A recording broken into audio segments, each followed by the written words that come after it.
Ayun, magandang araw po sa inyong lahat. So today, no, we will be doing another content, no, and siguro isa to sa diversion na ginagawa ko from the usual review style, no, or the usual review content na meron po tayo sa channel natin, no. So usually kasi parang reviewing perfumes, no, of course, no, pero yun nga, isang perfume lang and siguro isa sa ginagawa kong kakaiba is sharing to you my fragrance rotation for a specific weather or season, no. Lalo alam niyo naman po siguro, para po sa mga nanonood sa akin dati pa, alam niyo naman po na ako po ay nasa Baguio, no. So ayun, no, hindi na siya talaga kakaiba, ginagawa na rin po ito almost everyday ng ibang mga nagko-content about pabango, pero definitely medyo kakaiba siya. And again, no, sort of a diversion sa usual kong ginagawa. So, ayun, no, dito po sa Baguio ngayon, surprisingly, maulan, no, parang, kasi, di ba, usually sa Philippines ay June to parang mid-August yung typhoon season natin. Pero, apparently, parang, ayun nga, no, October na po ngayon, and sunod-sunod pa rin yung bagyo, no. But ayun, no, I hope and pray na lahat po kayo ay safe, no, lalo po yung mga nasa north part, no, yung affected nung bagyong Julian, no. So ayun, dito po sa Baguio, pag maulan, talagang hindi lang siya basta maulan, no, mas dumodoble yung lamig, no. And sa ganito pong mga panahon dito po sa Baguio, umaabot po dito ng around 11 to 13 degrees Celsius, no. The usual Baguio weather, siguro pag pupunta kayo dito, yung usual ninyong naabutan is around 18 to 21 degrees Celsius. So yung 11 to 13, just imagine, sobrang lamig na noon, no. So, and ayun, gusto ko lang i-share sa inyo yung rotation ko ngayon pong malamig na panahon, no, masyadong malamig, no, dobleng lamig. Nag-share na ako before, pero yun, syempre, baka kasi isipin niyo same season lang naman, di same rotation. Syempre, no, perfume being subjective in nature, syempre gusto mo ring iba-ibahin, no. Syempre pinapakiramdaman mo rin yung collection mo kung ano ba yung gusto mong isuot. So yeah, gusto ko lang share sa inyo basically yung feel ko parang yung mga gusto kong isuot, or I find myself gravitating towards ngayon pong extra na malamig na Baguio. So without further ado, number 1, this is called Aramis Cologne, no. So Aramis Cologne, actually this is one of the vintage dito po na mafe-feature sa content na to. So Aramis Cologne, this is a 1966, grabe, no, na release, no. And siguro yung madalas ninyong makita is the EDT1, yung parang red and orange theme ng box niya, no. But this is the vintage one, no. While the EDT is still good, I would suggest, no, even yung mga pinapanood ko, no, na if you are a vintage collector, siguro i-hunt ninyo yung may cologne, no, cologne spray or yung splash, basta Aramis Cologne, definitely that's a 1966, no, na version, no. And this one, kita nyo, pambira, grabe na yung dent ko. Nabili ko siya parang around 1 ml missing lang to nung nabili ko, pambira ngayon yung dent, to kasi in-overspray ko po ito. So this is a Bernard Chant, no. If you know Bernard Chant, no, he is also the perfumer behind Cinnabar ng Estée Lauder, or ano pa ba, Cabochard, no, ng Gress, no, yung I'm not sure kung paano siya banggitin, Grey Gress, no, but yeah, most probably I'm butchering the name, no, pero siya yung perfumer doon. And of course the Aramis line, marami pa po yan, Aramis 900, no, Aramis, of course yung EDT at iba pa po, no. So Bernard Chant, kilalang kilala siya sa paggamit niya ng Chypre, no. yung powdery perfumes, yung mga ganong genre, no, doon siya magaling, no. And ang kagandahan kasi kay Bernard Chant, no, parang sa bawat release na ginagawa niya, sa bawat creation niya, parang he's telling a continuous story and he's trying to improve. Parang you would detect still the same scent profile. Halimbawa, ito pong Aramis Cologne, no, you would still find this. Halimbawa, ano ba yung isa niya sa creation, yung Aromatics Elixir ng Clinique, no. May ganun siyang DNA, pero you would smell that too dito po sa Aramis, no, Aramis Cologne, no. So Bernard Chant, no, and this is leather, no, this is oak moss nung time na, of course, hindi pa banned ng IFRA ang oak moss, no. Talagang ano, na nasasagad pa nila yan, no, na na-utilize pa nila ng panalo yan, no, ng solid. And of course, yung fresh spices, no, yung patchouli, yung earthiness, napaka-aromatic nitong pabango na ito, no. But still, no, meron pa rin siyang depth, no. Hindi lang siya fresh spices, no. May depth pa rin siya, eh. Ang ganda lang nito, kaya gusto ko siyang i-overspray, no. Kasi I find it parang ano ba? I find it really good sa mas malamig. In-overspray ko rin ito sa mainit, no.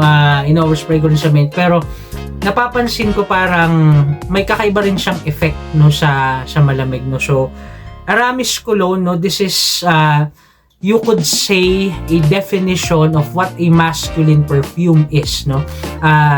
Para siyang, I'm not telling, no, na pareho sila ng amoy, no, pero para siyang Antaeus, no, for Homme, no, Antaeus ng Chanel, no. This is also a vintage frag, no. You could see here, no, this is the silver sprayer, kasi yung mga bago ng Aramis ngayon, ng ng Antaeus ngayon ng Chanel, all black na yan, eh. And I believe this is parang the second formulation, no.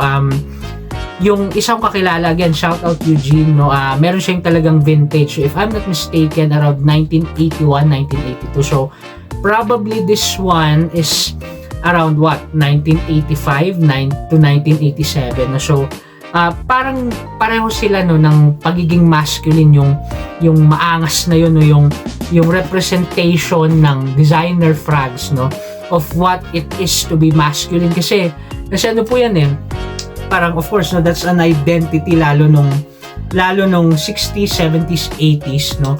And isa po sa symbol ng masculinity, no, na ginagamit nila is perfume, no. So I would say definitely na Antaeus and of course, no, Aramis Cologne, ilan to sa mga masasabi natin talagang what a masculine frag should smell like. Kasi no bashing, no, sa mga perfumes ngayon, no, yung nakatagas masculine. Halimbawa, no, banggit na ako, Versace Eros, no.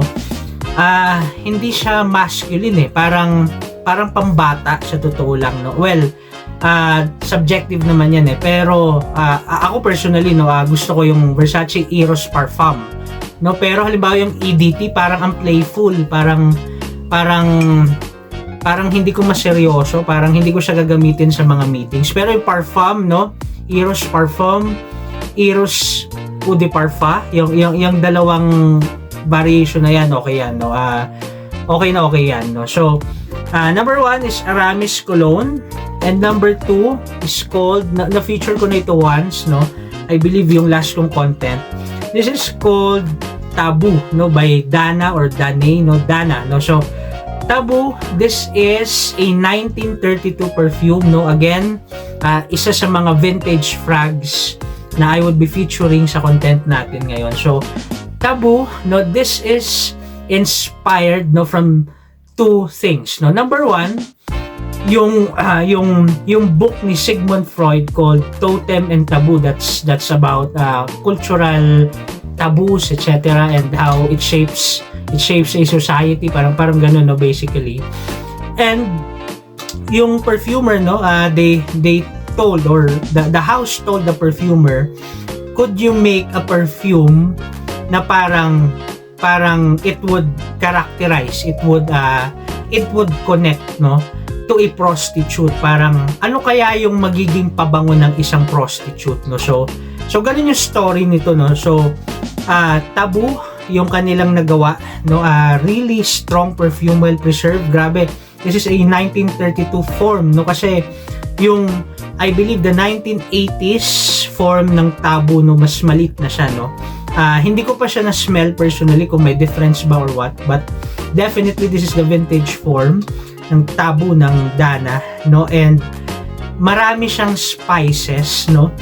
May fizziness siya, no? Kasi if you look at Fragrantica, meron siyang Coca-Cola note, no, sa top, no? So it's fizzy, no? It's ambery, no? Ang daming spices, no? Pero isa sa spice that defines the vintage orientals would have to be the note of cinnamon.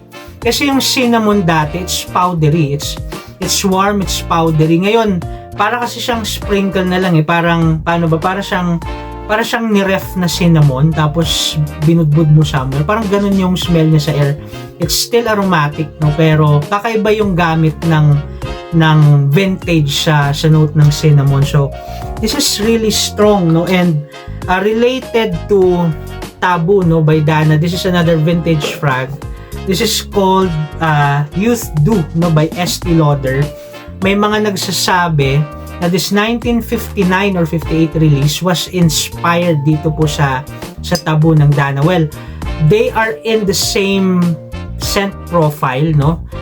They're in the same vein, no? Pero definitely magkaiba yung amoy nila, no? This is may fizziness din siya, may cinnamon, pero siguro dito nilagyan na nila ng more florals, I believe, no? Parang mas ganun, no? This for me, this is still denser for me, no?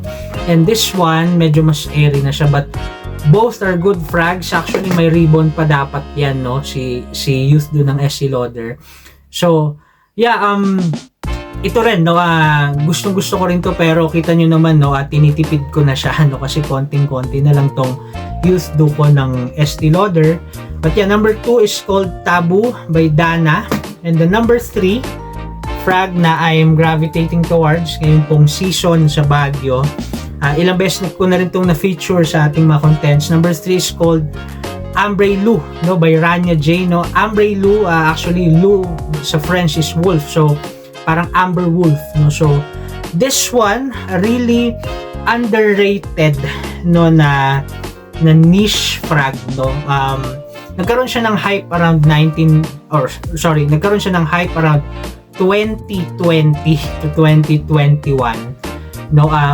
Ngayon mahirap na siyang hanapin. Actually yung cap niya dati is silver, no. Ni-replace nila ngayon ng black, no. And this one, may video ako dati na sinabi ko na pag malamig yung panahon, mas na-utilize mo siya kasi nagamit ko na ito sa mainit, nagamit ko na ito sa malamig. Parang mas buo siya, parang mas dense siya, no?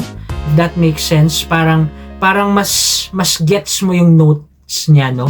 Parang mas magigets mo yung balsamic tendencies niya, nagigets mo yung oud niya lalo pag ginamit mo siya sa malamig, no? Really great perfume, Bambera, no? Napaka ganda nung amber use niya. Of course, amber, iba-iba yung pagkagamit niya ng bawat houses, eh. So there's no definitive smell of an amber, no, as a fantasy note sa isang house, no.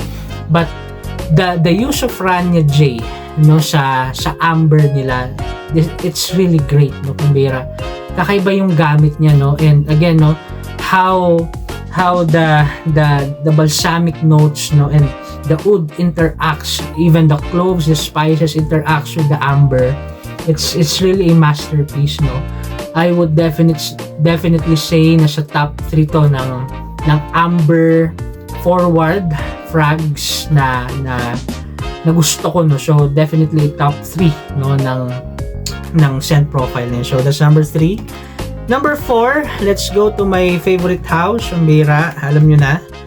Number 4, this is called Goldman by the House of Amouage. No? So, this is also a vintage frag, no? But this form is around 2015 or 2017. So, would you look at that detail, yung parang may pag-gold bar, no? Pambihira. Tapos yung emblem, tapos makita ninyo yung juice, no? Pambihira, no? It's really stunning, no? This is actually a 1983 release, no? The first perfume, no? Produced by Amouage, no? Outside Oman, no? So, yung sultan kasi ng Oman dati, binibigay niya lang yung perfume sa mga king, sa mga, of course, sa mga prince, no? Na malapit sa Oman, no? Pero noong 1983, no, that was the time na nirelease na nila sa world yung house ng Amouage, at ito po yung pinakauna nilang nirelease, no. This is the perfumer behind is siguro hindi kilala sa ngayon, no, pero definitely kilala siya sa vintage community, no. The perfumer's name is Guy Robert, no. If you would look at the spelling, it's Guy Robert, no, but it's Guy Robert, no. A great frag, no, a powdery, animalic, musky frag, no. I am reminded of some frags, no, yung halimbawa yung Musk Tonkin, no, ng Parfum de Empire, no. Of course, that's more musky, no. That's more animalic, if that makes sense. But this one, it's literally, no, amoy ng pulbo na kung yung ginagamit natin nung 1990s, 1980s. Ganun yung amoy niya, no. But this one, parang ayun nga, may animalic tendency siya. Naamoy ko na yung bago na release ng Goldman, no. It's still magnetic, no, pero siguro that's a 2022 batch, 2021, no. Definitely post Christopher Chong na, no. And this one still under the production of Christopher Chong, no. But to give you an idea of that powdery tendencies na sinasabi ko, meron siyang mga kapatid na I have here, no. Isa to, no. This is a 1960s perfume, no. This is Eau de Joy ng Jean Patou, no. Same scent profile, that floral aldehydic animalic scent profile, no. But of course, this one lesser na yung floral tendencies niya, no. But still there is, no. And this is a 1980s release na very rare, no, na perfume by Loewe, no. This is called Gala by Loewe, no. This one less na yung florals, no. But amped up na yung animalic notes, yung ambery tendencies niya, no. This is great talaga, no, pambira. Napakahirap hanapin ito. I'm glad na nakahanap ako ng isa.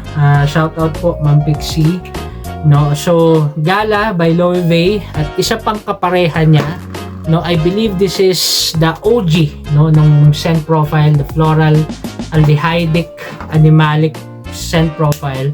This is called Eau de Cologne number 5 Eau de Cologne ng Chanel, no. Actually, I also have the Eau de Toilette, no, ng number 5, no. So that animalic, that floral, that aldehydic scent profile, yung amoy ng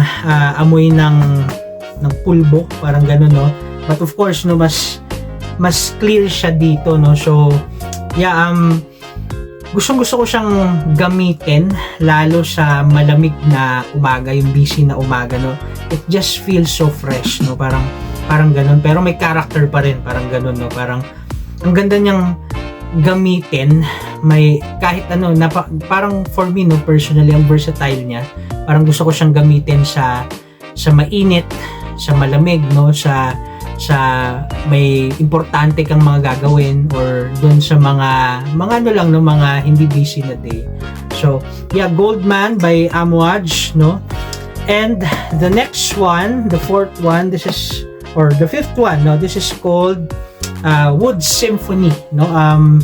Same siya sa library collection na na ni-release na ni Renaud Salmon, no, the new creative director ng Amouage, no. So Wood Symphony, this is giving a name, no, and kumbaga rehousing, reboxing the Opus 5, no. Hindi ko pa naamoy yung Opus 5, of course, the Opus Collection, no. Papakita natin somewhere here yung itsura ng Opus Collection, but this is the new Opus Collection. So dati Opus 5 lang nakalagay, no, doon sa dating bottles, no.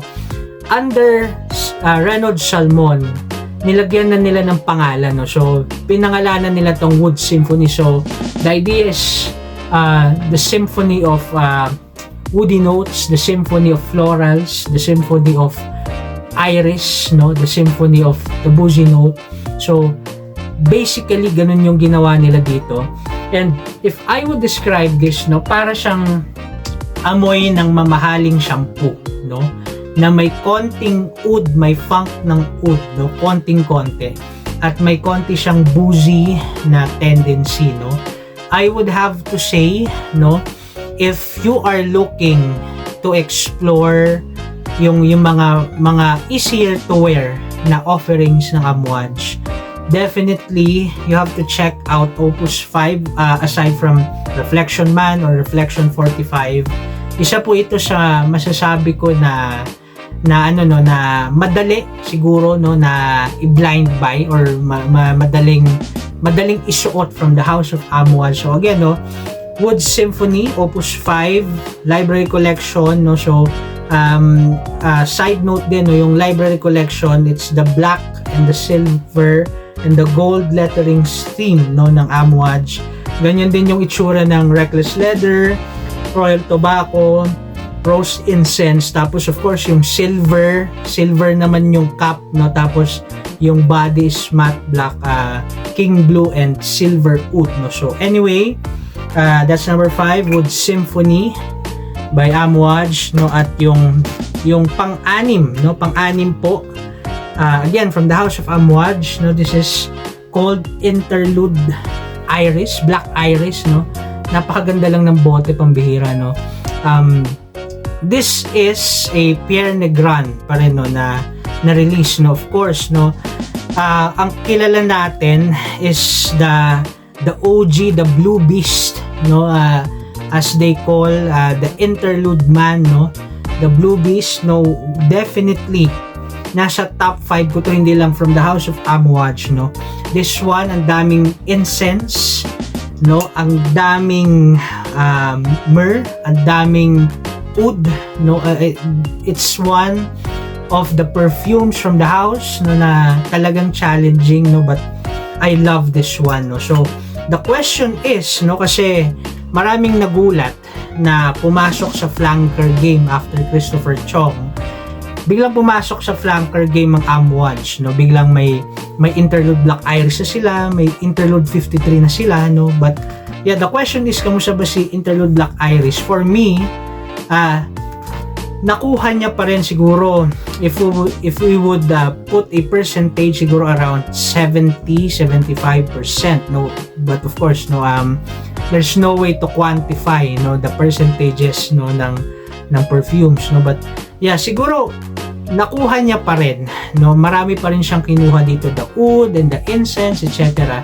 But this one, meron siyang mga green notes, meron siyang mga florals, and of course the highlight of Oris, no. Oris, that's earthy, no, that's floral, that's green, no, at may tendency siya, halimbawa sa Dior Homme Parfum na yung mga perfumes na yun na may tendency siyang maging buttery, no. So yung ganung no, may ganun siya dito, may ganun siyang use, no. And of course the violet note, yung violet po kasi na floral, no, para siyang amoy pipino konti, no. So ganun, no. So meron siyang mga ganun dito, and pambira, napakabango. This would have to be the more wearable interlude, no. As I would like to say, this is taming the blue beast, no. It's still a beast, no. Pero yun nga, kahit tiname niya yung beast ng Interlude Man, take note na beast pa rin siya, no. So be careful, hindi po siya pang blind buy kasi imagine the combination na lang ng incense, tapos may green notes, tapos may oris. Ingat po tayo, no? It's not for all, pero definitely a more tamed interlude po ito. And the last one, no, alis na tayo sa house ng Amouage, no? Last one, balik po tayo sa Chanel, no? Na-feature ko na rin po ito sa aking channel, no? The last one is called Le Lion by Chanel, no? Le Lion, this is from the less exclusives, the Chanel line, no? That's their private collection or the exclusive collection, designer exclusive collection, no? Marami nagsasabi na this is close to Coromandel ng Chanel, no? Another less exclusive perfume. Pero yeah, Le Lion, this is really strong.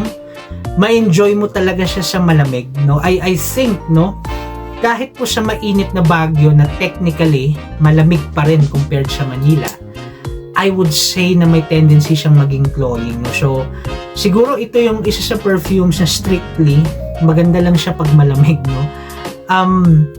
Katulad ng sabi ko, no, yung pagkaka-describe ko dito, this is a labdanum bomb. Ang daming labdanum nito, pambihira, no? Labdanum, no, para siyang leather, no, but you put in florals, you put in green notes, no?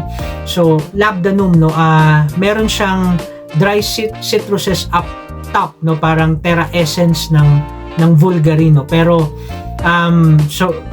hindi siya citrusy talaga, no. Para siyang dry citruses, para siyang sinunog na citrus, no. But basically this is labdanum, no, puro labdanum, parang 85% no ng life ng fragrance is labdanum. This is amazing, but again, no, may enjoy mo lang to, no, sa malamig, ma-maximize mo yung paggamit niya sa malamig. Well, pwede niyo namang isuot sa mainit din, no. Ginawa ko na yan before, pero para sa akin mas appreciate ko siya sa malamig, no. So ayun, no, but yun guys, you basically do you, no. Kung ano yung gusto nyong isuot, go lang, no. So yun lang guys, no, gusto ko lang i-share sa inyo yung rotation ko for this time. Thank you so much again for tuning in. Maraming salamat po sa suporta, no. Actually share ko lang konti, malapit na tayo sa isang goal natin ng 1,000 subscribers, no. And thank you so much for your support. Alam ko na hindi ako yung usual na reviewer, kasi yung iba mabilisan lang, di ba? Ako ang tagal ko nagsasalita, dal ko, kaya nga nagpo-provide na ako ng timestamp, pero even then, thank you so much po sa mga nagsusupport pa rin, no. Even those times na parang hindi ako nakapag-release ng content, no, ng medyo matagal. Salamat po sa encouragement, salamat po sa pagme-message, no, sa pagbigay ng iba't ibang suporta. So yun lang guys. Again, no, if you find my contents interesting, if you find this helpful, even intriguing, please do consider liking, sharing, and subscribing. Maraming salamat po at ingat po kayo.